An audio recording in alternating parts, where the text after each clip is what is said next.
ਨਮਸਕਾਰ, ਸਤਿ ਸ਼੍ਰੀ ਅਕਾਲ, ਆਦਾਬ ਦੋਸਤੋ। ਮੈਂ ਹਰਦੇਵ ਕਮਲ ਤੇ ਤੁਸੀਂ ਜੁੜਿਓ ਮੁਹੱਬਤ ਰੇਡੀਓ ਦੇ ਨਾਲ। ਦੋਸਤੋ, ਅੱਜ ਗੱਲ ਕਰਾਂਗੇ ਸੁਜੋਗ ਵਿਧੀ ਦੀ। ਸੁਜੋਗ ਵਿਧੀ ਕੀ ਹੈ ਤੇ ਕਿਸ ਤਰ੍ਹਾਂ ਇਸ ਦੇ ਨਾਲ ਇਲਾਜ ਕੀਤਾ ਜਾ ਸਕਦਾ ਹੈ। ਆਮ ਤੌਰ 'ਤੇ ਦੋਸਤੋ ਸਾਡੇ ਜੋ ਆਮ ਤੌਰ 'ਤੇ ਮੁਆਸ਼ਰੇ ਦੇ ਵਿੱਚ ਇਲਾਜ ਦੀ ਗੱਲ ਜਦੋਂ ਚੱਲਦੀ ਹੈ ਤਾਂ ਇੱਕ ਐਲੋਪੈਥਿਕ ਅਤੇ ਦੂਸਰਾ ਆਯੁਰਵੈਦਿਕ ਜਾਂ ਫਿਰ ਹੋਮਿਓਪੈਥਿਕ ਜਾਂ ਫਿਰ ਐਕੂਪ੍ਰੈਸ਼ਰ ਦੀ ਗੱਲ ਕਰਦੇ ਹਾਂ। ਅਤੇ ਇੱਕ ਸੁਯੋਗ ਵਿਧੀ ਜਿਸ ਦਾ ਨਾਮ ਹੁਣੇ ਹੁਣੇ ਸੁਣਨ ਦੇ ਵਿੱਚ ਆਇਆ, ਘੱਟੋ ਘੱਟ ਮੈਂ ਆਪਣੇ ਬਾਰੇ ਕਹਿ ਸਕਦਾ। ਉਹ ਸੁਯੋਗ ਵਿਧੀ ਕੀ ਹੈ ਅਤੇ ਕਿਸ ਤਰ੍ਹਾਂ ਇਲਾਜ ਕੀਤਾ ਜਾਂਦਾ ਉਸ ਦੇ ਨਾਲ, ਔਰ ਉਹ ਕਿਹੜੀਆਂ ਕਿਹੜੀਆਂ ਬਿਮਾਰੀਆਂ ਦਾ ਇਲਾਜ ਕਰਦੀ ਹੈ, ਇਸ ਬਾਰੇ ਡਿਟੇਲ ਦੇ ਵਿੱਚ ਜਾਣਨ ਲਈ ਅੱਜ ਮੇਰੇ ਨਾਲ ਸਾਡੇ ਸਟੂਡੀਓ ਦੇ ਵਿੱਚ ਨੇ ਜੀ ਸ਼੍ਰੀ ਕੇਵਲ ਗਰਗ ਜੀ। ਕੇਵਲ ਜੀ, ਤੁਹਾਡਾ ਬਹੁਤ ਬਹੁਤ ਸਵਾਗਤ ਹੈ ਜੀ। ਬਹੁਤ ਸ਼ੁਕਰੀਆ ਜੀ। ਤਾਂ ਕੇਵਲ ਗਰਗ ਜੀ, ਤੁਸੀਂ ਸੁਜੋਗ ਵਿਧੀ ਦੇ ਨਾਲ ਕਦੋਂ ਤੋਂ ਜੁੜੇ ਹੋ ਔਰ ਸੁਜੋਗ ਵਿਧੀ ਹੈ ਕੀ, ਇਹਦੇ ਬਾਰੇ ਸਾਨੂੰ ਡਿਟੇਲ 'ਚ ਦੱਸੋ। ਸਹਿਯੋਗ ਵਿਧੀ ਸਰ, ਮੈਂ ਉਹਦੇ ਨਾਲ ਜੁੜਿਆ 5 ਸਾਲ ਦਾ ਜੀ। ਸੁਯੋਗ ਦਾ ਮਤਲਬ ਹੈ SU। ਸੁਯੋਗ ਇੱਕ ਕੋਰੀਅਨ ਸ਼ਬਦ ਹੈ। SU ਦਾ ਮਤਲਬ ਹੈ ਹੱਥ, ਔਰ ਯੋਗ ਮੀਨਜ਼ ਪੈਰ। ਜੀ। ਇਹ ਹੱਥਾਂ ਤੇ ਪੈਰਾਂ ਨਾਲ ਸੰਬੰਧਿਤ ਵਿਧੀ ਹੈ। ਇਹ ਕੋਰੀਅਨ ਪ੍ਰੋਫੈਸਰ ਪਾਰਕ ਜੇਬੂ ਦੀ ਕਾਢ ਹੈ। ਉਹ ਅੱਜ ਤੋਂ 25-30 ਸਾਲ ਪਹਿਲਾਂ ਦੀ ਉਹਨਾਂ ਨੇ ਕਾਢ ਕੱਢੀ ਹੋਈ ਹੈ, ਲੇਕਿਨ ਇੰਡੀਆ ਦੇ ਵਿੱਚ ਪ੍ਰਚਲਿਤ ਇਹ 10-20 ਸਾਲਾਂ ਦੀ ਹੈ। ਜੀ। ਮੈਂ ਇਸ ਦਾ ਜਿਹੜਾ ਕੋਰਸ ਕੀਤਾ ਸੀ, 3 ਲੈਵਲ ਮੈਂ ਕਲੀਅਰ ਕੀਤੇ ਨੇ। ਇਹ ਮੈਂ ਜੈਪੁਰ ਅਤੇ ਬੰਗਲੌਰ ਤੋਂ ਕੀਤੇ ਨੇ। ਮੇਰੇ ਗੁਰੂ ਜੀ ਪ੍ਰੋਫੈਸਰ ਅਸ਼ੋਕ ਕਠਾਰੀ ਜੀ ਜੈਪੁਰ ਤੋਂ ਨੇ। ਉਹ ਬਹੁਤ ਹੀ ਐਕਸਪਰਟ ਬੰਦੇ ਨੇ ਇਸ ਕੰਮ ਦੇ, ਖੁਦ ਬਹੁਤ ਟਰੀਟਮੈਂਟ ਵੀ ਕਰਦੇ ਨੇ। ਤਾਂ ਮੈਂ ਉੱਥੋਂ ਹੀ ਇਹ ਕੰਮ ਸਿੱਖਿਆ ਸੀ, ਕਿਉਂਕਿ ਮੈਂ ਖੁਦ ਸਫਰਰ ਸੀ। ਮੇਰੀ ਬਾਂਹ ਦੁਖਦੀ ਸੀ 1.5-2 ਸਾਲਾਂ ਦੀ, ਅਤੇ ਮੈਨੂੰ ਕਿਤੋਂ ਇਲਾਜ ਨਹੀਂ ਹੋ ਰਿਹਾ ਸੀ। ਚੰਡੀਗੜ੍ਹ, ਪਟਿਆਲਾ, ਮਾਨਸਾ, ਬਠਿੰਡਾ, ਬੁਲਾਡਾ, ਕਿਤੋਂ ਵੀ ਮੈਨੂੰ ਇਲਾਜ ਨਹੀਂ ਹੋਇਆ। ਜੀ। ਤਾਂ ਮੇਰੇ ਨਾਲ ਕੁਦਰਤੀ ਮੈਂ ਗਿਆ ਸੀ ਲਖਨਊ ਕਿਸੇ ਟ੍ਰੇਨਿੰਗ 'ਤੇ। ਉੱਥੇ ਮੈਨੂੰ ਪ੍ਰੋਫੈਸਰ ਰਾਓ ਸਾਹਿਬ ਮਿਲੇ ਹੈਦਰਾਬਾਦ ਦੇ। ਉਹਨਾਂ ਨੇ ਮੇਰਾ 2 ਦਿਨਾਂ ਵਿੱਚ ਹੀ, ਹਾਲਾਂਕਿ ਉਹ ਫੈਕਲਟੀ ਮੈਂਬਰ ਸੀ, ਲੈਕਚਰਾਰ ਸੀ, ਉਹ ਸਾਨੂੰ ਮਿਲ ਗਏ ਕੁਦਰਤੀ, ਅਸੀਂ ਟ੍ਰੇਨਿੰਗ 'ਤੇ ਸੀ। ਤਾਂ ਉਹਨਾਂ ਨੇ ਮੇਰਾ 2 ਦਿਨਾਂ ਵਿੱਚ ਹੀ ਬਾਂਹ ਨੂੰ 90% ਠੀਕ ਕਰ ਦਿੱਤਾ। ਜੀ। ਮੈਂ ਉੱਥੋਂ ਅਸ਼ੋਕ ਜੀ ਦਾ ਨੰਬਰ ਲਿੱਤਾ, ਕਠਾਰੀ ਸਾਹਿਬ ਦਾ। ਉਹਨਾਂ ਨਾਲ ਕੰਟੈਕਟ ਕੀਤਾ, ਉਹਨਾਂ ਨੂੰ ਦੱਸਿਆ ਵੀ ਤੁਸੀਂ ਕਦੋਂ ਟ੍ਰੇਨਿੰਗ ਦਿੰਦੇ ਹੋ। ਉਹ ਫਿਰ ਮੈਂ ਜੈਪੁਰ 10 ਦਿਨਾਂ ਦੀ ਟ੍ਰੇਨਿੰਗ ਲੈ ਕੇ ਆਇਆ। ਜੀ। ਉਸ ਤੋਂ ਬਾਅਦ ਉੱਥੋਂ 2 ਲੈਵਲ ਕਲੀਅਰ ਕੀਤੇ ਮੈਨੇ। ਉਸ ਤੋਂ ਬਾਅਦ ਫਿਰ ਮੈਂ ਬੰਗਲੌਰ ਗਿਆ। ਜੀ। 3 ਲੈਵਲ, ਤੀਜਾ ਲੈਵਲ ਕਲੀਅਰ ਕੀਤਾ। ਉਸ ਤੋਂ ਬਾਅਦ ਫਿਰ ਮੈਂ ਦੁਬਾਰਾ ਇਸ ਨੂੰ ਰਿਪੀਟ ਕੀਤਾ। ਜੀ। ਜੈਪੁਰ ਦੇ ਵਿੱਚ ਜਾ ਕੇ। ਅਤੇ ਉਸ ਤੋਂ ਬਾਅਦ ਇੱਕ ਰਾਜਕੋਟ ਸਾਡਾ ਇੰਟਰਨੈਸ਼ਨਲ ਸੈਮੀਨਾਰ ਸੀ। ਜੀ। ਉਹਦੇ ਵਿੱਚ ਇਜ਼ਰਾਈਲ, ਅਮਰੀਕਾ, ਅਫਗਾਨਿਸਤਾਨ, ਬੰਗਲਾਦੇਸ਼, ਰੂਸ ਆਹ ਤੋਂ ਸਾਰੀ ਡੈਲੀਗੇਟਸ ਆਏ ਸੀ। ਉਹਨਾਂ ਨੇ ਲੇਟੈਸਟ ਡਿਵੈਲਪਮੈਂਟ ਉਹਦੀਆਂ ਦਿਖਾਈਆਂ ਸਾਨੂੰ। ਜੀ। ਯਾਨੀ ਕਿ ਤੁਸੀਂ ਇਹ ਸੁਯੋਗ ਵਿਧੀ ਨੂੰ ਅਪਣਾਇਆ ਤਾਂ ਕਿਉਂਕਿ ਤੁਸੀਂ ਖੁਦ ਪਹਿਲਾਂ ਆਪ ਇੱਕ ਰੋਗ ਨਾਲ ਪੀੜਿਤ ਸੀ, ਤੁਸੀਂ ਖੁਦ ਤਜਰਬਾ ਕੀਤਾ। ਬਿਲਕੁਲ 1.5-2 ਸਾਲ ਤੁਹਾਨੂੰ ਉਸ ਚੀਜ਼ ਨਾਲ ਬਹੁਤ ਜ਼ਿਆਦਾ ਫਰਕ ਪਿਆ, ਉਹਦਾ ਅਸਰ ਹੋਇਆ ਉਸ ਬਿਮਾਰੀ 'ਤੇ, ਤਾਂ ਹੀ ਤੁਸੀਂ ਸੋਚਿਆ ਕਿ ਇਸ ਨੂੰ ਸਿੱਖਣਾ ਚਾਹੀਦਾ ਅਤੇ ਅੱਗੇ ਲੋਕਾਂ ਤੱਕ ਪਹੁੰਚਾਉਣਾ ਚਾਹੀਦਾ। ਜੀ। ਤਾਂ ਉੱਥੋਂ ਆਗਾਜ਼ ਹੋ ਗਿਆ ਇਸ ਸੁਯੋਗ ਵਿਧੀ ਦਾ, ਤੁਹਾਡੀ ਸਿੱਖ ਕੇ ਅੱਗੇ ਪਹੁੰਚਾਉਣੀ ਤੁਸੀਂ ਜੋ ਸੋਚ ਬਣਾਈ।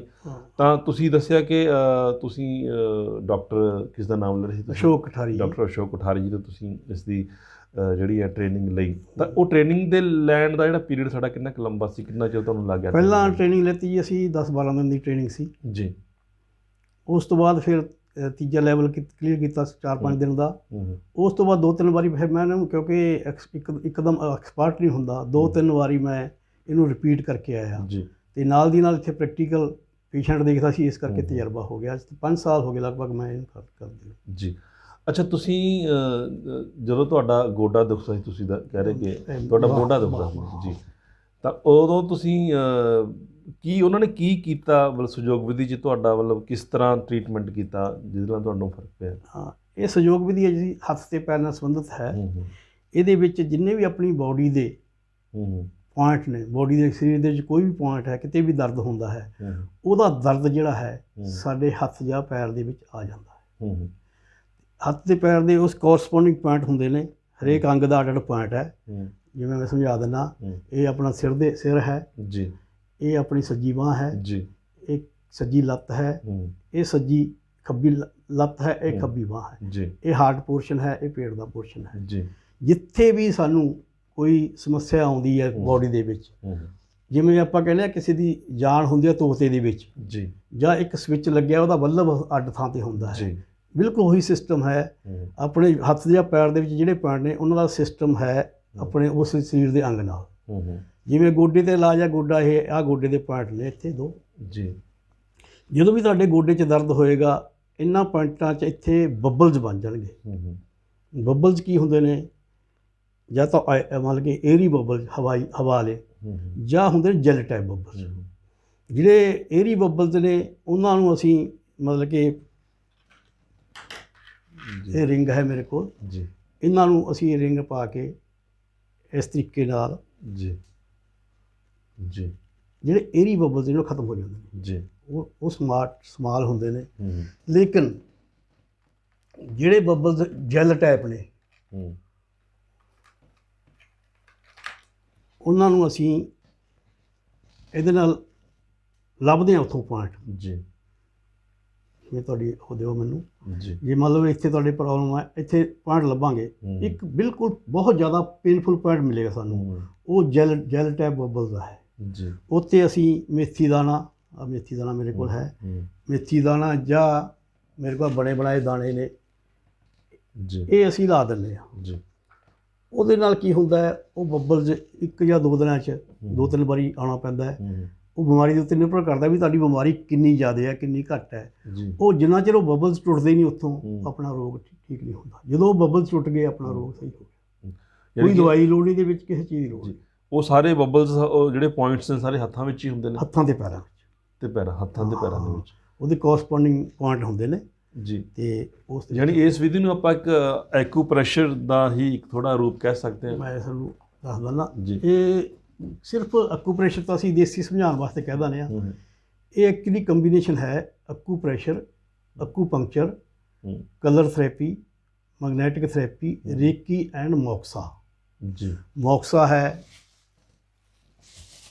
ਇਹ ਮੇਰੇ ਗੁਰੂ ਨੇ ਦੱਸਿਆ ਜਿਹੜਾ ਉੱਥੇ ਜੀ। ਤੁਹਾਨੂੰ ਥੋੜਾ ਜਿਹਾ ਡਿਟੇਲ 'ਚ ਮੈਂ ਦੱਸ ਦਿੰਦਾ। ਜਿਹੜੀ ਕਿ ਸਾਰੀਆਂ ਵਿਧੀਆਂ ਦਾ ਕੰਬੀਨੇਸ਼ਨ ਹੈ, ਕੰਬੀਨੇਸ਼ਨ ਸਹਿਯੋਗ ਵਿਧੀ ਹੈ। ਹਾਂ, ਸਭ ਦਾ ਨਿਚੋੜ ਕੱਢਿਆ ਗਿਆ ਔਰ ਇਸ ਨੂੰ ਇਸਤੇਮਾਲ ਕੀਤਾ ਗਿਆ ਬਾਕੀ ਵਿਧੀਆਂ। ਇਹ ਮੋਕਸਾ ਹੈ ਜੀ, ਜਿਵੇਂ ਮੇਰੇ ਸਟੂਡੈਂਟ ਗੁਰੂ ਅਸ਼ੋਕ ਜੀ ਨੇ ਕਿਹਾ, ਮੈਨੂੰ ਦੱਸਿਆ, ਇਹ ਅਸੀਂ ਵਰਤਦੇ ਹਾਂ। ਜਿੱਥੇ ਪੇਨਫੁਲ ਪੁਆਇੰਟ ਹੈ ਇਹਨੂੰ ਇੱਥੋਂ ਬਚਾ ਦਈਦਾ ਤੇ 1-2 ਇੰਚ ਤੇ ਇੱਥੇ ਅਸੀਂ ਇੱਥੇ ਰੱਖਾਂਗੇ ਇੰਨੀ ਦੂਰ। ਅੱਛਾ। ਜਿਹੜੇ ਪਾਰਟੀਕਲ ਪੇਨ ਪੁਆਇੰਟ ਦੇ ਇਹਦੇ 'ਚ ਗੈਸ ਹੁੰਦੀ ਹੈ, ਮੈਡੀਸਨਾਂ ਦੀਆਂ ਗੈਸ ਹੁੰਦੀਆਂ, ਇਹਦੇ ਨਾਲ ਲਾਵਾਂਗੇ ਤੇ ਇੱਥੇ ਸੇਕ ਆਏਗਾ ਬਕਾਇਦਾ। ਈਵਨ ਕਿ ਉਹਨਾਂ ਨੇ ਤਾਂ ਇਹ ਵੀ ਕਿਹਾ ਵੀ ਇਹ ਐਡੀ ਤਕੜੀ ਚੀਜ਼ ਹੈ ਮੋਕਸਾ ਵੀ ਇਹਨੂੰ ਅਗਰ ਕੈਂਸਰ ਦੇ ਪੇਸ਼ੈਂਟ ਤੇ ਵੀ ਲਾ ਦਿਓ, ਕੀਮੋਥੈਰੇਪੀ ਦਾ ਕੰਮ ਕਰਦਾ। ਹਾਲਾਂਕਿ ਮੇਰੇ ਕੋਲ ਇਹੋ ਜਿਹੇ ਪੇਸ਼ੈਂਟ ਨਾ ਹੀ ਆਏ ਨੇ ਤਾਂ ਨਾ ਹੀ ਮੈਂ ਵਰਤਿਆ ਕੀਮੋਥੈਰੇਪੀ ਦੇ ਤੌਰ 'ਤੇ, ਲੇਕਿਨ ਉਹਨਾਂ ਨੇ ਇਹ ਕਿਹਾ ਵੀ ਇਹ ਕੀਮੋਥੈਰੇਪੀ ਦਾ ਕੰਮ ਵੀ ਕਰਦਾ। ਇਹ ਵਿਦੇਸ਼ੀ ਲੱਕੜ ਹੈ ਕੋਈ ਜੀ, ਉਹਦੇ ਵਿੱਚ ਜੀ ਵਿਦੇਸ਼ੀ ਲੱਕੜ ਇਹਨੂੰ ਮਚਾਉਣਾ ਪੈਂਦਾ, ਇੱਥੋਂ ਮੂਹਰੋਂ ਬਸ ਜਲਾਓ, ਸਿਗਰਟ ਦੀ ਵਾਂਗੂ ਇਸ ਤਰੀਕੇ ਨਾਲ ਜੀ। ਇਹਦੇ ਵਿੱਚ 3 ਲੈਵਲ ਹੁੰਦੇ ਨੇ ਜੀ। ਪਹਿਲਾ ਲੈਵਲ ਤਾਂ ਦੱਸਿਆ ਬਾਡੀ ਕੋਰਸਪੋਂਡੈਂਟ ਪੁਆਇੰਟ। ਦੂਜਾ ਲੈਵਲ ਹੈ એનર્ਜੀ ਫਲੋ ਜੀ। ਆਪਣੇ ਸਰੀਰ 'ਚ 12 ਅੰਗ ਨੇ, 12 ਆਰਗਨ ਮੇਨ ਹੁੰਦੇ ਨੇ ਜੀ। ਉਹ ਆਪਣੇ ਉਹਦੇ ਦੋਵੇਂ ਉਂਗਲਾਂ ਦੇ ਵਿੱਚ 1 2 3 1 2 3 1 2 3 6 12 ਦੀ ਮਰੀਡੀਅਨ ਬਣ ਜਾਂਦੇ, ਮਰੀਡੀਅਨਸ ਲੈਣਾ ਜਾਂਦੀਆਂ। ਉਸ ਨੂੰ ਕਿਸੇ ਮਰੀਡੀਅਨ ਤੇ એનર્ਜੀ ਘੱਟ ਹੈ, ਕਿਸੇ ਤੇ ਜ਼ਿਆਦਾ ਹੈ, ਉਹ ਅਸੀਂ ਉਹਦੇ ਸਿੰਪਟਮ ਦੇਖ ਕੇ ਚੈੱਕ ਕਰਦੇ ਹਾਂ ਵੀ ਕਿ ਉਹਦੇ ਹਿਸਾਬ ਨਾਲ ਜਿੱਥੇ એનર્ਜੀ ਘੱਟ ਹੁੰਦੀ ਹੈ ਜਾਂ ਜਿੱਥੇ ਵੱਧ ਹੁੰਦੀ ਹੈ ਅਸੀਂ ਉਹ ਸੂਈਆਂ ਲਾ ਕੇ, ਸਾਡੇ ਕੋਲ ਸੂਈਆਂ ਵੀ ਹੈਗੀਆਂ, ਉਹ ਲਾ ਕੇ ਅਸੀਂ ਉਹਨੂੰ એનર્ਜੀ ਨੂੰ ਵਧਾਉਣੇ ਘਟਾਉਣੇ ਜੀ। ਇਹ ਹੈ। ਤੇ ਹੋਰ ਇਹਦੇ ਵਿੱਚ ਅੱਛਾ ਇਹ ਦੱਸੋ ਕਿ ਇਹ ਕਿਹੜੀਆਂ ਬਿਮਾਰੀਆਂ ਨੂੰ ਮੁੱਖ ਤੌਰ 'ਤੇ ਇਹਦੇ ਰਾਹੀਂ ਠੀਕ ਕੀਤਾ ਜਾਂਦਾ ਹੈ? ਦੇਖੋ ਜੀ, ਇਹ ਵੀ ਲਗਭਗ ਸਾਰੀਆਂ ਬਿਮਾਰੀਆਂ, ਇੱਕ ਤਾਂ ਸਿਰਫ ਇਨਬੋਰਨ ਜਿਹੜੀ ਜਮਾਂਦਰੂ ਬਿਮਾਰੀ ਆ ਉਹਨੂੰ ਛੱਡ ਦਈਏ, ਜਾਂ ਕੋਈ ਐਡਵਾਂਸ ਲੈਵਲ ਦਾ ਕੈਂਸਰ ਹੈ, ਐਡਵਾਂਸ ਸਟੇਜ 'ਤੇ ਪਹੁੰਚਿਆ, ਉਹਨੂੰ ਛੱਡ ਦਈਏ, ਜਾਂ ਜਿਵੇਂ ਫਲਵੈਰੀ ਹੁੰਦੀ ਹੈ, ਸਫੈਦ ਦਾਗ ਜਿਹਨੂੰ ਕਹਿੰਦੇ ਆ, ਉਹਨੂੰ ਛੱਡ ਦਈਏ। ਬਾਕੀ ਹਰ ਤਰ੍ਹਾਂ ਦੇ ਰੋਗਾਂ ਦਾ ਇਸ ਵਿਧੀ ਰਾਹੀਂ ਇਲਾਜ ਹੁੰਦਾ ਹੈ। ਲੇਕਿਨ ਕਿਉਂਕਿ 80% ਇਲਾਜ ਤਾਂ ਅਸੀਂ ਜਿਹੜੇ ਬਾਡੀ ਕੋਰਸਪੋਂਡ ਸਿਸਟਮ ਨਾਲ ਕਰ ਦਿੰਦੇ ਹਾਂ, 80% ਮਰੀਜ਼ ਇਲਾਜ ਹੋ ਜਾਂਦੇ ਨੇ 80% ਮਰੀਜ਼ਾਂ ਦੇ। ਲੇਕਿਨ 20% ਮਰੀਜ਼ ਨੇ ਉਹਨਾਂ ਨੂੰ ਜਦੋਂ ਤੱਕ ਸਾਡੀ ਵਿਧੀ 'ਤੇ ਵਿਸ਼ਵਾਸ ਨਹੀਂ ਹੁੰਦਾ ਉਹਨਾਂ ਨੂੰ ਇਲਾਜ ਨਹੀਂ ਹੁੰਦਾ, ਕਿਉਂਕਿ ਇਲਾਜ ਸਿਰਫ ਵਿਸ਼ਵਾਸ ਨਾਲ ਹੀ ਹੁੰਦਾ ਹੈ। ਜਦੋਂ ਤੱਕ ਵਿਸ਼ਵਾਸ ਨਹੀਂ, ਕਿਉਂਕਿ ਉਹ 20% ਵੱਧੇ ਸੀਰੀਅਸ ਹੁੰਦੇ ਨੇ, ਉਹ ਜ਼ਿਆਦਾ ਬੜੇ ਹਸਪਤਾਲਾਂ 'ਚ ਜਾਂਦੇ ਨੇ।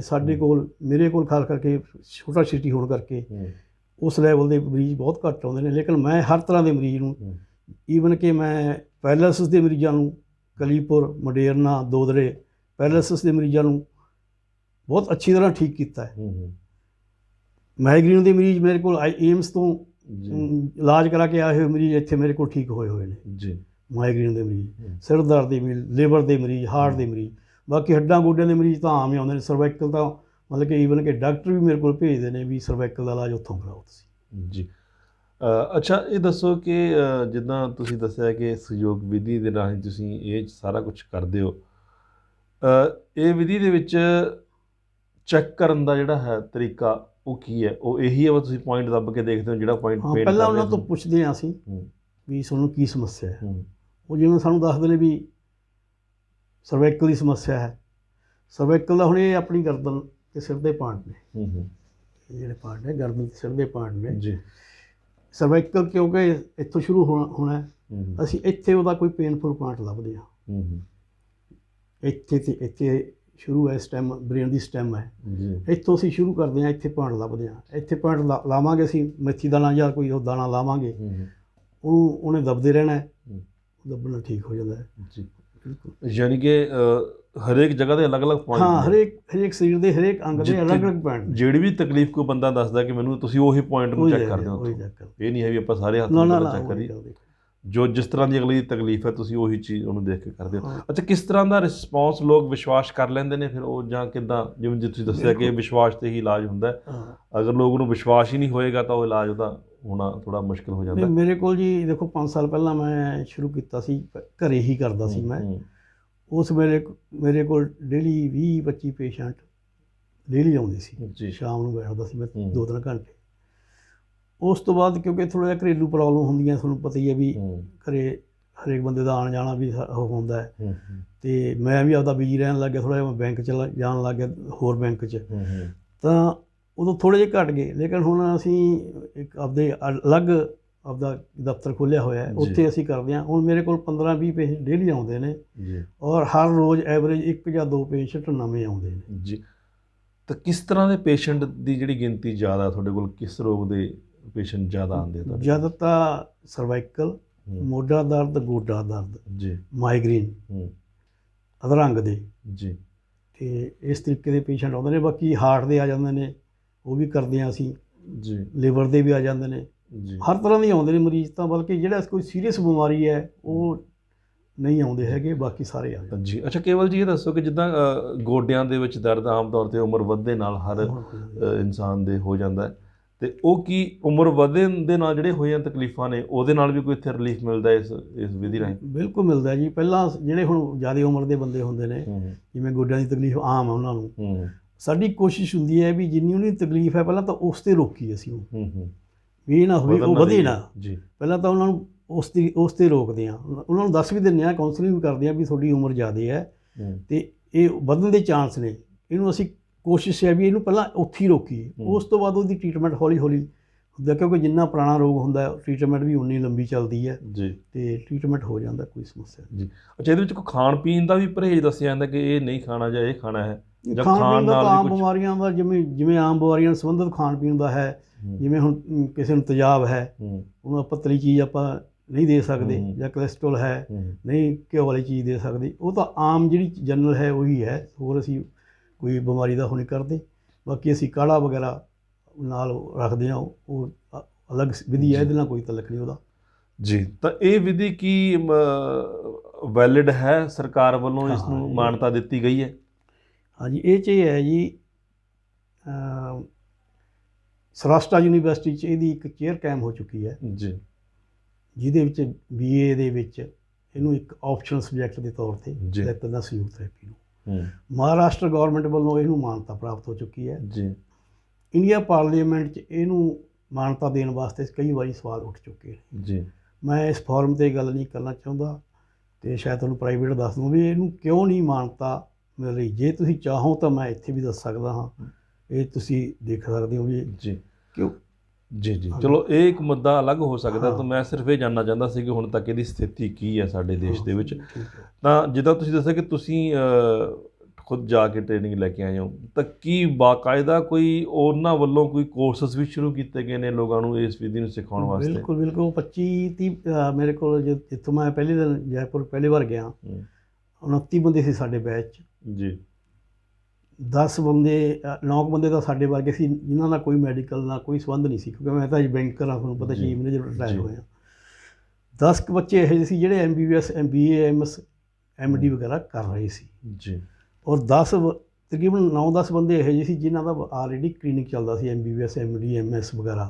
ਜੀ ਅਤੇ ਮੈਂ ਉਹਨਾਂ ਨੂੰ ਵੀ ਪੁੱਛਿਆ, ਡਾਕਟਰ ਸਾਹਿਬ ਵੀ ਤੁਹਾਡਾ ਤਾਂ ਕਲੀਨਿਕ ਚੱਲਦਾ, ਤੁਹਾਨੂੰ ਇਸ ਵਿਧੀ ਦਾ ਕਿਉਂ ਲੈਂਦੇ ਹੋ ਟ੍ਰੇਨਿੰਗ? ਜੀ ਤਾਂ ਉਹਨਾਂ ਨੇ ਇਹੀ ਕਿਹਾ ਵੀ ਕਈ ਇਲਾਜ ਇਹੋ ਜਿਹੇ ਨੇ ਜਿਹੜੇ ਐਲੋਪੈਥਿਕ 'ਚ ਹੈ ਨਹੀਂ, ਜਾਂ ਐਲੋਪੈਥਿਕ 'ਚ ਬਹੁਤ ਮਹਿੰਗੇ ਨੇ, ਜਾਂ ਐਲੋਪੈਥਿਕ 'ਚ ਉਹਨਾਂ ਦੇ ਸਾਈਡ ਇਫੈਕਟਸ ਬਹੁਤ ਜ਼ਿਆਦਾ ਨੇ। ਜੀ ਅਸੀਂ ਇਹ ਸਿੱਖ ਲੈਂਦੇ ਹਾਂ, ਜਿੱਥੇ ਸਾਨੂੰ ਇਹ ਠੀਕ ਲੱਗਦਾ ਅਸੀਂ ਇਹ ਲੈ ਲੈਂਦੇ ਹਾਂ। ਉਹਨਾਂ ਨੇ ਇੱਕ ਹੋਰ ਵੀ ਗੱਲ ਕਹੀ ਸੀ, ਕਹਿੰਦੇ ਗਰਗ ਸਾਹਿਬ ਵੀ ਵੀ ਜਿਹੜੇ ਮਰੀਜ਼ ਨਹੀਂ ਠੀਕ ਹੁੰਦੇ ਜਾਂ ਇਹਦੇ ਨਾਲ ਠੀਕ ਕਰ ਦੇਣਾ, 4 ਗੋਲੀਆਂ ਦੇ ਦੇਣਾ, ਅਗਲੀ ਫੀਸ ਤਾਂ ਅਸੀਂ ਕਹਿੰਦੇ ਲੈਣੀ ਹੁੰਦੀ ਹੈ। ਦੇਖੋ, ਉਹ ਤਾਂ ਉਹਨਾਂ ਦਾ ਪ੍ਰੋਫੈਸ਼ਨ, ਅਸੀਂ ਉਹਦੇ ਬਾਰੇ ਕੁਝ ਨਹੀਂ ਕਹਿੰਦੇ। ਜੀ ਜੀ ਜੀ ਅਤੇ ਲੇਕਿਨ ਮੈਂ ਜਿਹੜੀ ਸੇਵਾ ਕਰਦਾ ਬਿਲਕੁਲ ਫ੍ਰੀ ਕਰਦਾ ਜੀ। ਯਾਨੀ ਕਿ ਤੁਸੀਂ ਦੱਸਿਆ ਕਿ ਉਹ ਇਹ ਸੋਚਦੇ ਨੇ ਕਿ ਬੰਦੇ ਦਾ ਜਿਹੜਾ ਬਿਮਾਰੀ ਠੀਕ ਹੋਣੀ ਚਾਹੀਦੀ ਹੈ, ਗੋਲੀਆਂ ਸਿਰਫ ਕਈ ਵਾਰੀ ਨਾਮ ਵਾਸਤੇ ਦਿੱਤੀਆਂ ਜਾਂਦੀਆਂ ਨੇ ਵੀ ਚਲੋ ਇਨਸਾਨ ਨੂੰ ਇਹ ਹੋ ਜਾਂਦਾ ਵੀ ਹਾਂ ਯਾਰ ਵੀ ਗੋਲੀ ਲੈ ਲਈ ਤਾਂ ਮੈਂ ਠੀਕ ਹੋ ਜਾਵਾਂ। ਹਾਂ ਬਿਲਕੁਲ, ਕਿਉਂਕਿ ਲੋਕਾਂ ਦੇ ਦਿਮਾਗ ਦੇ ਵਿੱਚ ਦਵਾਈ ਜਿਹੜੀ ਹੈ ਉਹਦਾ ਇੱਕ ਸਾਇੰਟੀਫਿਕ ਕਹਿ ਸਕਦੇ ਹਾਂ ਕਿ ਉਹ ਘਰ ਕੀਤਾ ਹੁੰਦਾ ਵੀ ਹਾਂ ਵੀ ਜੇ ਮੈਂ ਦਵਾਈ ਲਊਂਗਾ ਤਾਂ ਠੀਕ ਹੋਊਗਾ।